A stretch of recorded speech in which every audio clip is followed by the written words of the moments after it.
A pleasant good evening to you, comrades and friends of the Barbados Labour Party. How are you feeling? That song a little cold poem. How are you feeling? Then the rain falling, you gotta warm up a little bit, man. How are you feeling? Are you looking forward to an election? That's a little better. That's a little better. I don't want y'all to come to these mass meetings for the purpose of getting overly entertained, because we are living in a very serious time.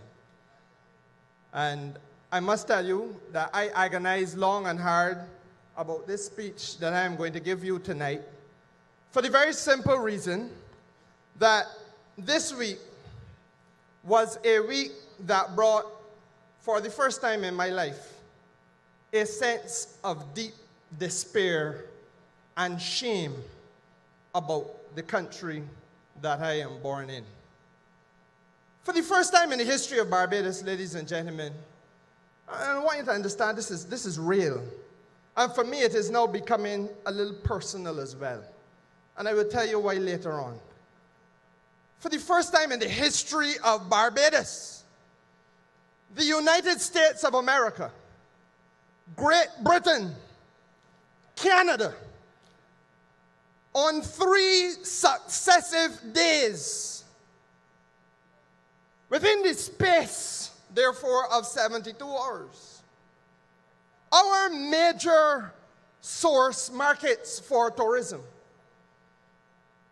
in the depth of their winter season, at a time when we are supposed to be enjoying our tourism season, they issued health advisories to their people, to tell their people, keep from about here, and if you come here, keep from down here on the South Coast. Huh? I'm not going to get into what I consider the disgraceful response that was put in the mouth of a public servant so as to cover the incompetence of that buffoon called John Boyce. Let us call him for what he is. To say that he is a half idiot would be to embarrass the fraction. But I say to you, no, let us be very serious about this now. We are a country that is on bended knee. When we earn foreign exchange, we don't do so. We may earn a little bit round crop over time. But we don't earn any foreign exchange substantively between September, October, and August. We don't earn any substantive foreign exchange after the winter seasons come to an end. It is now that Barbados makes its money. And you heard Ryan Strong just now. Well, let me be a little bit more direct to you. We have a foreign exchange crisis in this country. And unless we are able to earn foreign exchange in Barbados, then your country and mine is unable to defend the peg with the United States dollar. And if we cannot defend the peg with the United States dollar, all that we have, all that we hold dear, is devalued. Your quality of life and mine. And I want to take you back a little bit further. It was on the 6th day of December in the year 2017, last month, that the European Council of Ministers, European Union Council of Ministers, of which, let me tell you, Great Britain is still a part, and that's the mother country.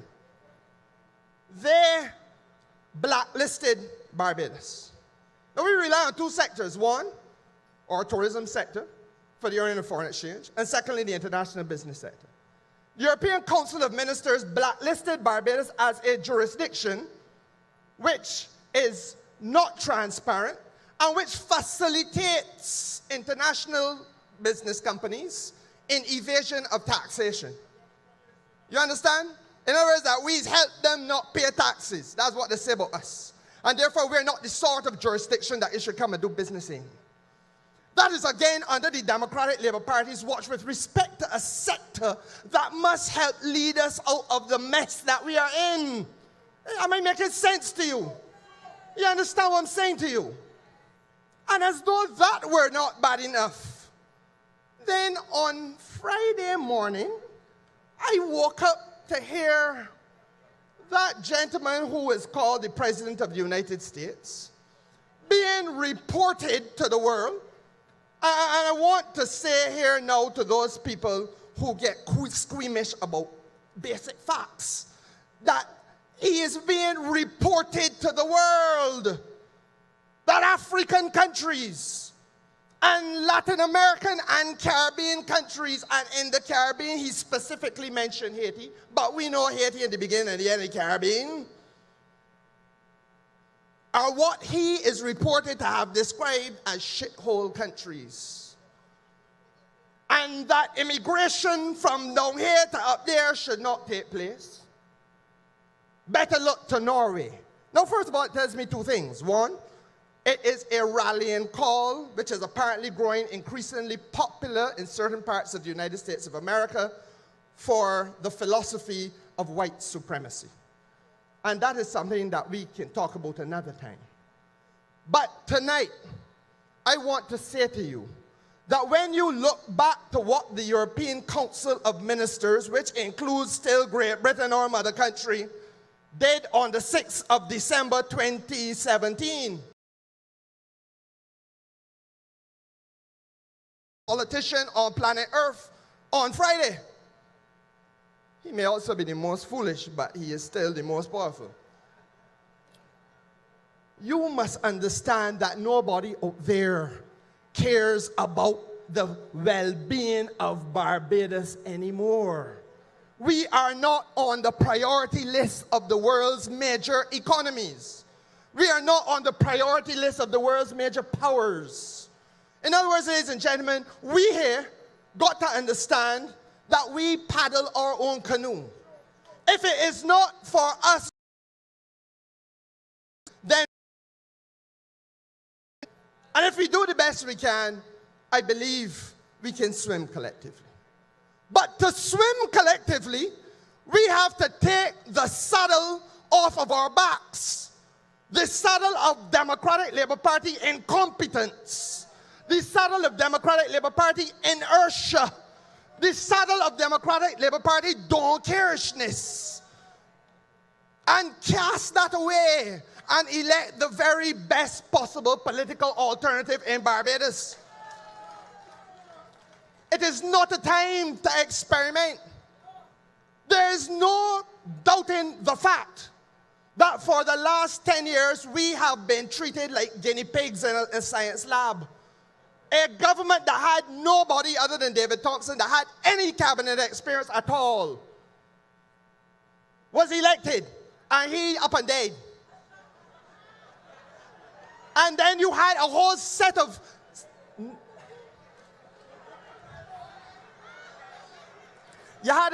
nincompoops let loose.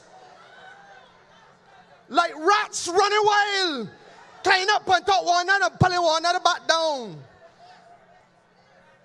And these people have made life in Barbados impossible. You believe cannot seriously, Barbadian people, patriots all, do you think that we can afford to experiment now with any of the other? And I accept that they have a right to go into politics, but we can't experiment with any other people. The Barbados Labour Party and the Barbados Labour Party alone is in a position to help lead us out of this mess that we're in. I am not being disrespectful to anybody else's chances or aspirations or ambitions. I'm just being real. And I am speaking tonight to you, not only to you as Barbadians, but I want to speak a little bit to those folks who have been accustomed voting for the Democratic Labour Party.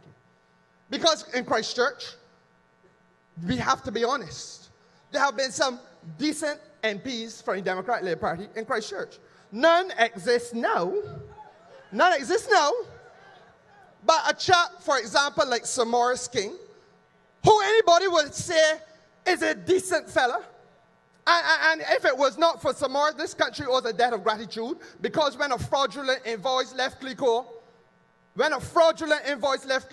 saying that $3.33 million was being paid to David Thompson Law Office as a result of legal work done, and it had on Symmonds King's name saying that he did work, he said, not me.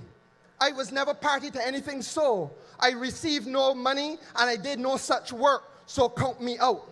And we owe him a debt of gratitude, because then we knew the invoice was fraudulent, because if one part of it is a fake, then the whole damn thing has to be a fake as well. And there have been people like Bobby Morris, and others. But politics is not a romantic business.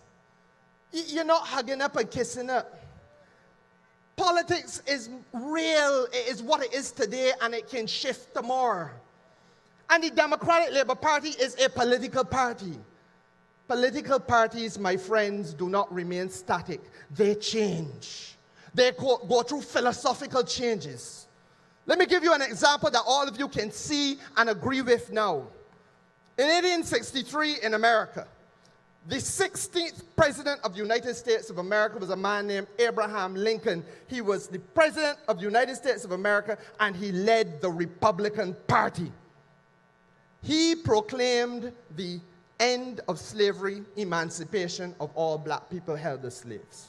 100 years later, in 1864, the same Republican Party, obviously under a different leader, had the philosophy that they would stand in the way of Martin Luther King, stand in the way of Malcolm X, in order to prevent black people from getting civil rights. Are you understanding what I'm saying?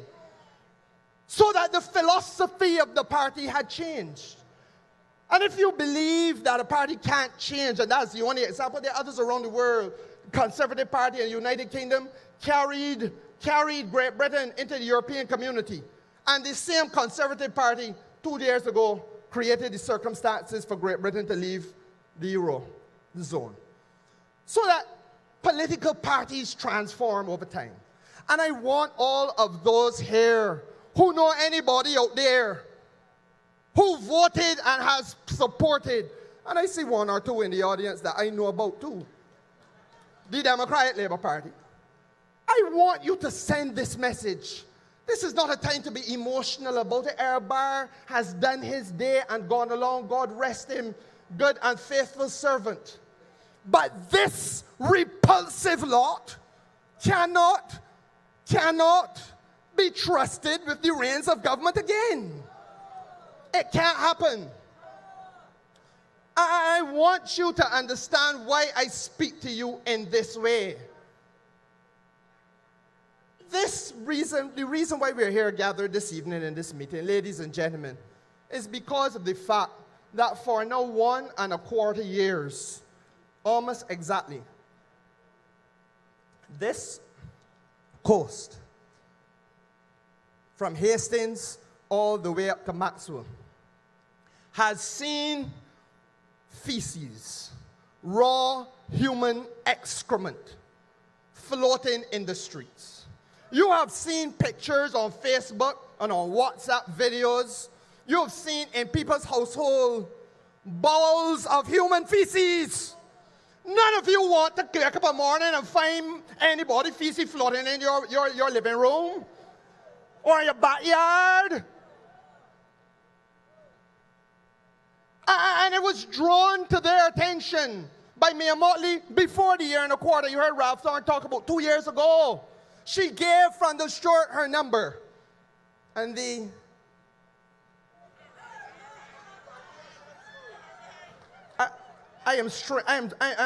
is difficult to restrain myself when I describe that man, you know. Because it sticks in your craw. That man went and made sport at Mayor Motley. How he don't talk to the woman like she. He nigga cash she dinner as though she walk at the dinner look across the table like he. Well, I will vomit. I will vomit.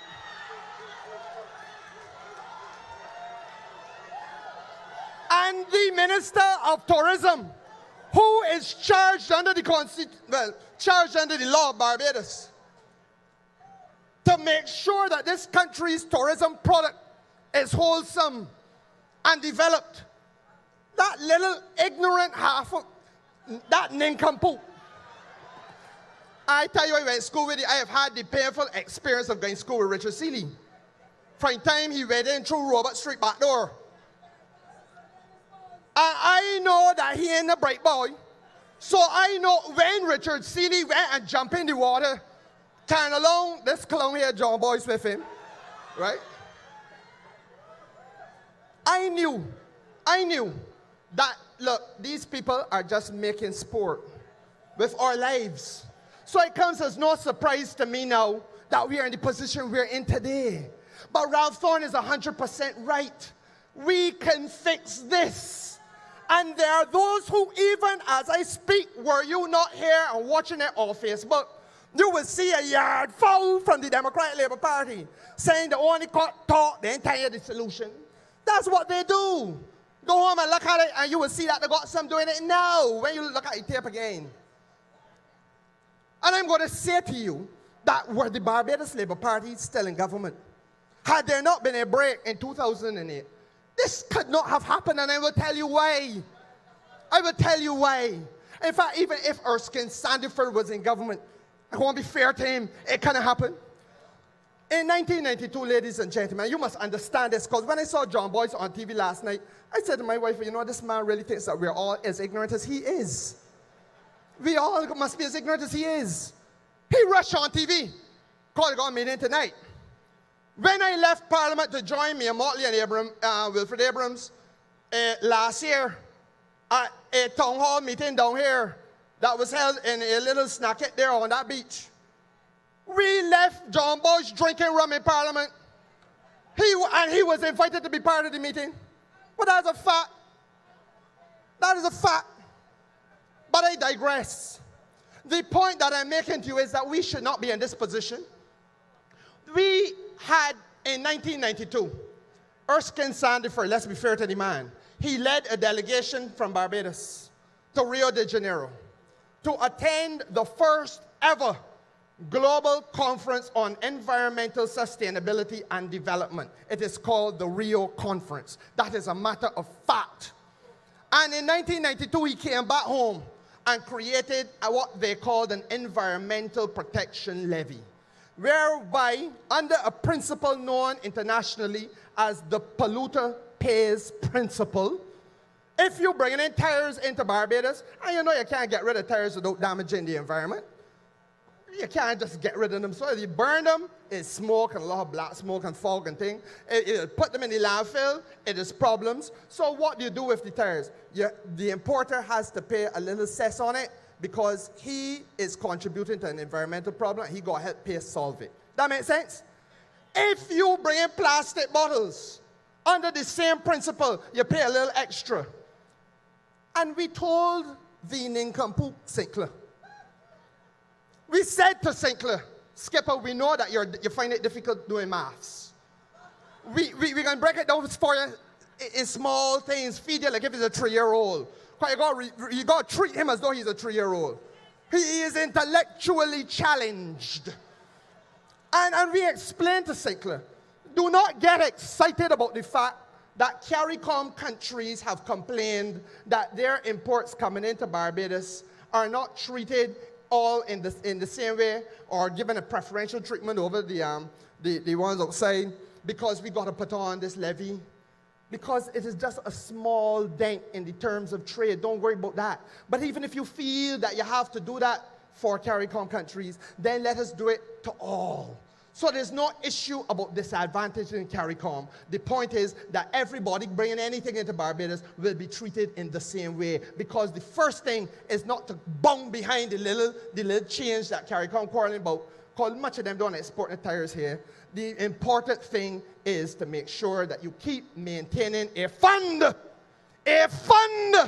so that you have the financial resources to correct difficulties as they arise in your sewage system, to maintain your sewage system adequately, and as Ralph Thorne so eruditely expatiated just now, that you have the resources as a politician who is in control of the purse strings to say if a problem arises, we can move to fix it. But as usual, St. Clair knows it all while he knows nothing. There's nobody so bad as he who does not know what he does not know. And he don't know. So St. Clair removed the environmental levy and has left this country destitute insofar as an immediately segregated and available fund is concerned in order to have dealt with this matter. And so it has rolled on and rolled on and rolled on and will continue to roll on because even the pumps that they put in there the other night, some of the pipes now are not functioning the way they should function. We need not have been there.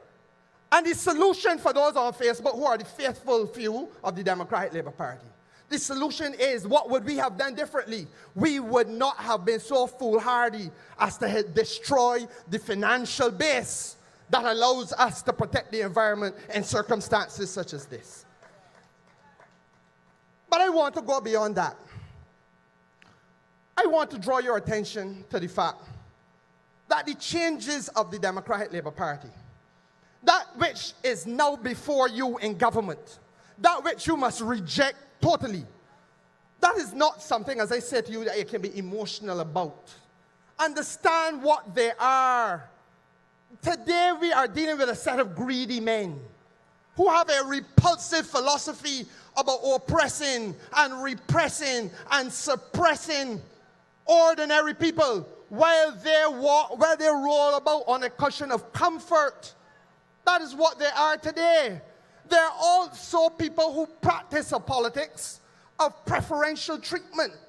And when we had made tremendous strides, and in fairness, all parties in government in Barbados have contributed to making tremendous strides from moving this country from a poor colonial backwater to a place where every man, woman, and child felt that he or she had some worth and had some opportunity in the land of their birth.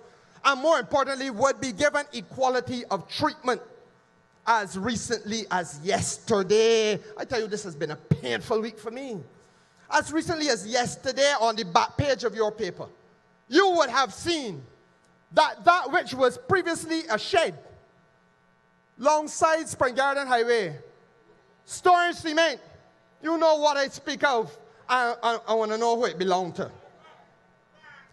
And I do not understand how that can now, after a town planner does what he had to do, and it goes into the court, and the court says, stop anything, we're not going after the company anymore because the appeal, but the whole process comes to a standstill. How can you be so brazen? Does to now have walls gone up? I mean, put up the wall, fine, put up the wall.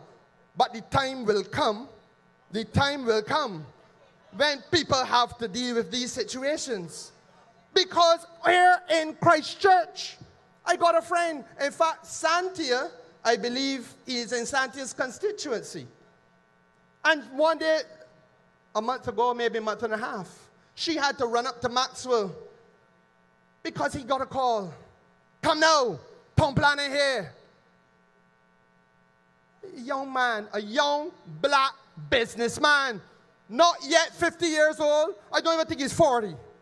Successful little fella. Got trucks employing 40 or 50 people. That's what we want our young people to be doing in Barbados. But he had a guard wall that was a foul of the town planning regulations. I am not saying that he should have had a guard wall as a foul of any regulation. But I am saying that he deserves the same kind of treatment. I demand that he gets the same kind of treatment and others like him. What makes the favorite son of the Democratic Labour Party so special? When he bleeds, he must bleed red. He must sleep at night, I presume. How is this man able to so manipulate, or well, better yet, how is he able to so benefit from circumstances which indicate that the manipulation of a system works entirely in his favor, but never in the favor of the ordinary man that come out to buy no roadworthy. In whose interest do these people govern? And it is the same town planning, let me remind you. Here in Christchurch, went up to Coverley and told, in conjunction with the chief technical officer at the Ministry of Public Works, that that median in the highway where that young man who had just graduated from Wedge School in my constituency had a graduation party, top of his class, on his way to Queen's College when term opened, died an unhappy death on that highway when the car in which he was traveling hit onto that same median that the same town planner and the same chief technical officer say has to move. And you can't tell me that he cannot access a tractor, that he can access any vehicle that be able to carry a little bucket on it and push that out of the way. Well, you know that he must have access to those things. A backhoe. You're telling me I don't believe that he cannot access it. I know as well that the same town planner has cautioned that oil tankers going into Coverley have insufficient space to turn. They've cautioned, that the chief technical officer has cautioned that when you leave Coverley and you swing left, that you have a lane, an acceleration lane that is too short. And all these things were supposed to have been corrected years ago in your Barbados and mine. But you have an infraction against the same officials and your property lit down. They intervene and deal with you decisively. In whose interests are Barbadians being served? And these things cannot continue. It has to end. And part of what this election must be about, ladies and gentlemen, is that you have now to see yourselves as stakeholders. You must not act as though you feel that it can be done here, because then you convey to President Trump that you too feel that this place is nothing other than what he calls, not me, a shithole.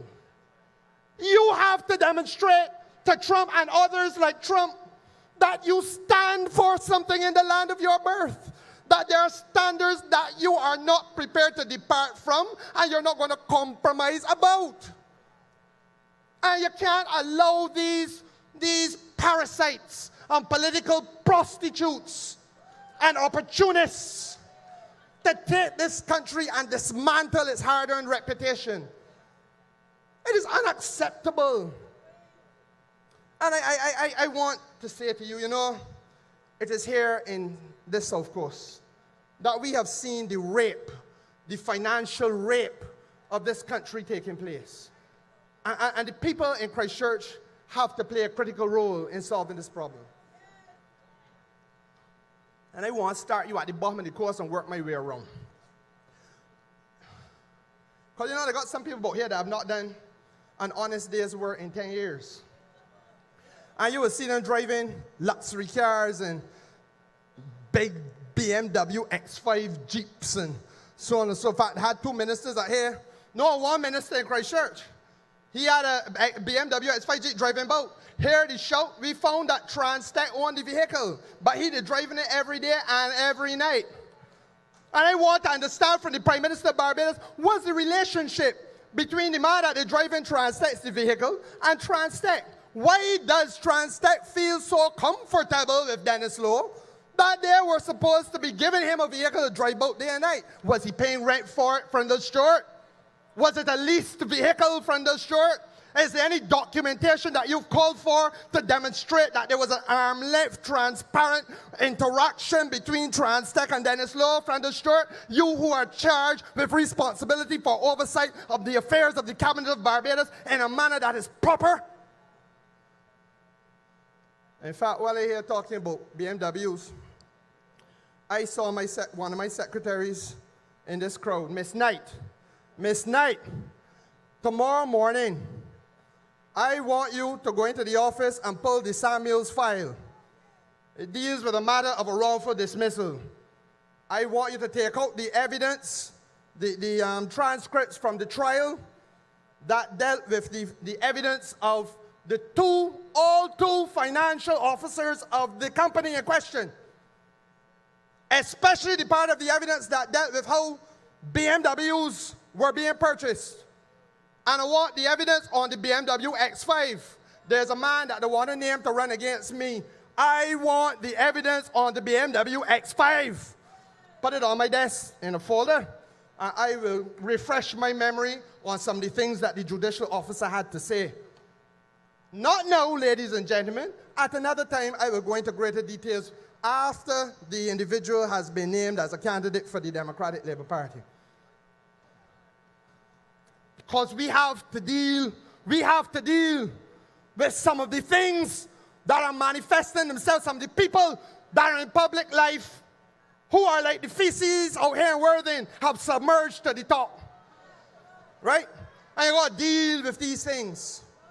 Now, I said a few nights ago, at the end of December, we had a lovely meeting there at Lawrence T. Gay School. And at that meeting, I know you were there, I saw you. At that meeting, I raised the issue of a transaction that had taken place, and I'm going to refresh your memory on it. A memorandum of understanding was signed in 2011 for the development of the pier head. The pier head is down there by where Laurie Dash is, Pirates Cove is, you know that? Down that side, so good. And that development was supposed to be not just the pier head, but a yacht marina and ancillary facilities. Those ancillary facilities were supposed to include a hotel. The memorandum of understanding was signed by the Minister of Finance in Barbados, Christopher Sinclair. And the developer who they were working with at that time was a company known as SMI Infrastructure Solutions. It had nothing to do with anybody named Maloney. Understand that. In 2011, nobody with that name had anything to do with that. And the memorandum of understanding talks about building a hotel. That's there in black and white. I don't care how much the curse means. I don't care. On the 29th of October 2014, ladies and gentlemen, government wrote to the developer and offered them no reasons whatsoever, but triggered what you call a step-down clause in the contract, which means that government could walk away from it. So they walked away from it. Having signed the memorandum of understanding, they walked away from it.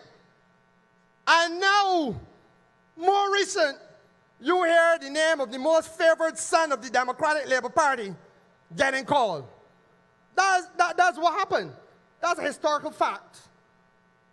The letter, as I indicated to those in attendance at that time,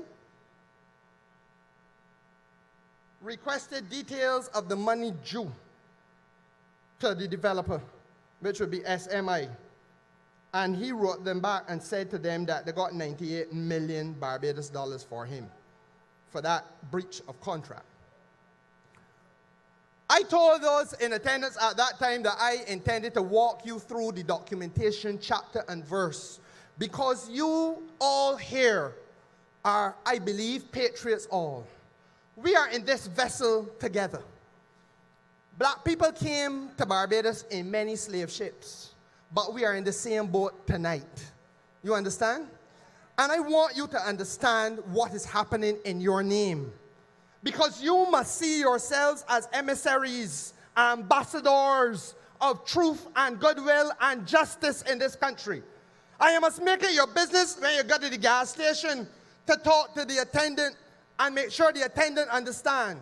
You must make it your business when you're on the bus to talk to the body next to you and make sure they understand. You must make it your business when you're in the market buying your goods to talk to the people in the market buying theirs and make sure they understand. As my friend Patrick would tell you, each one must reach one. It makes sense to you?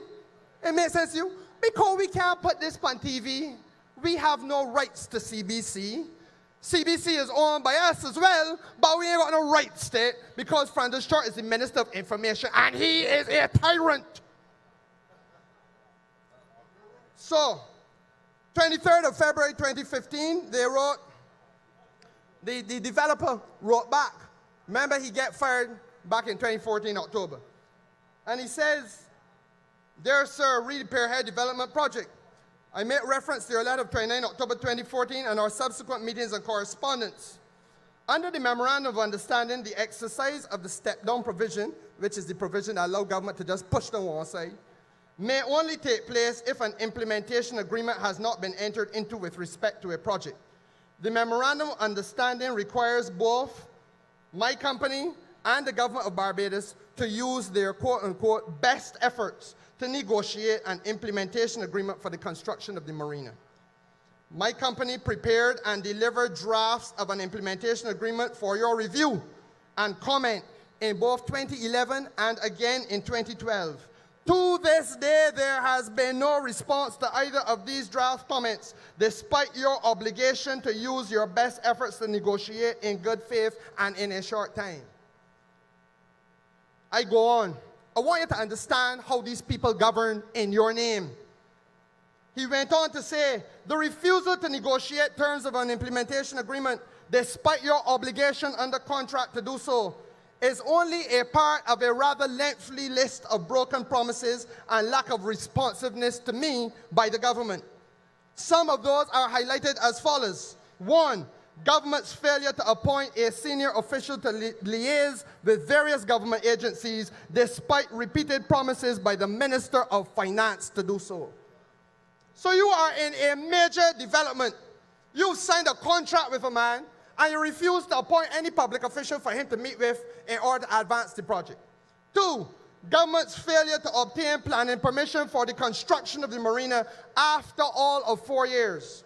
So a government signs an agreement and then fails to get the planning permission and then dishonor the contract and expose you to pay $98 million in damages. You understand how this operates. You understand how they roll. He goes on. In addition, government has had a complete lack of response to drafts of the ground lease and the facility lease, 2 key documents related to financing and delivered to government since 2012. He ends this way. "None of this should come as a surprise to anyone involved, as these issues have all been raised at innumerable meetings, including at least 10 at ministerial level."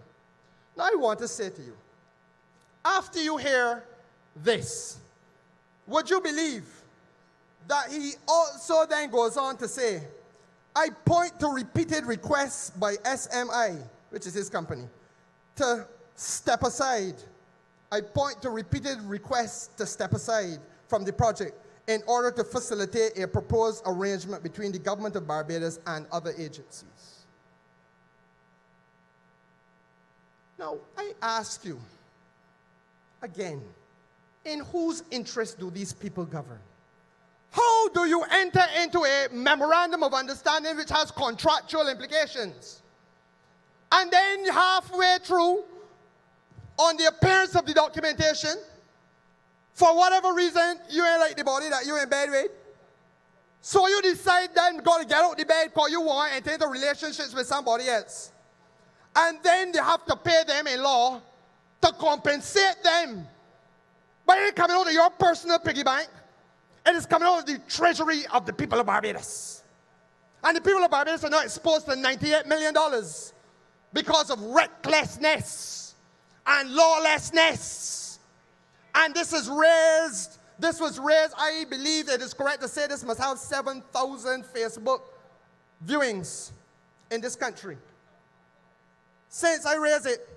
And you know the Prime Minister of Barbados, who can tell you that he want to explain me remotely, cannot tell you that he said so. He said he want to explain me remotely.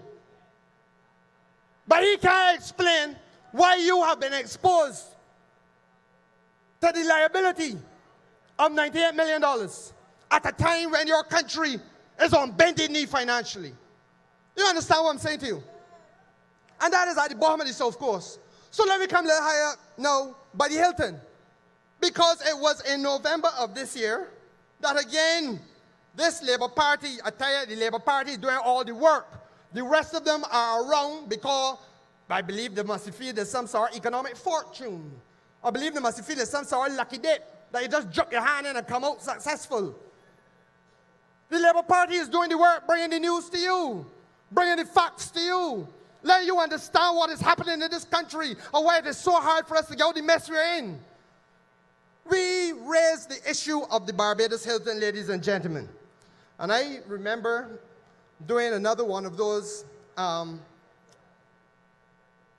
videos where I pointed out that the value of the Barbados Hilton was 127 million United States dollars.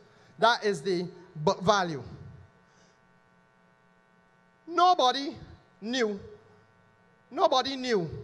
when they went into an arrangement to sell the Barbados Hilton.